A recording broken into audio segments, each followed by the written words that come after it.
How to fix archive option not showing issues on Instagram. Hi everyone, welcome back to our channel. This is Rose and I will guide you to fix archive option not showing issues on Instagram.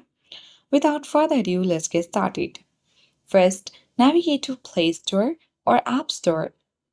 Search for Instagram. If there is any update button, tap update and update to the latest version.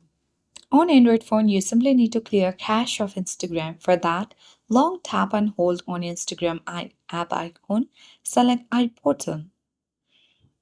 Scroll down, navigate to Storage Uses, tap on Clear Cache. Once you have done that, you need to simply switch to personal or create an account. To do that, open Instagram app again. Navigate to Profile at bottom right. Navigate to Menu icon at top right. Now scroll down, tap on Create Tools and Controls.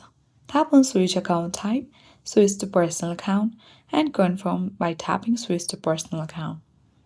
By following this way, you can easily fix archive option not showing issues on Instagram. I hope this guide was helpful. If it was, then don't forget to like, share, and comment.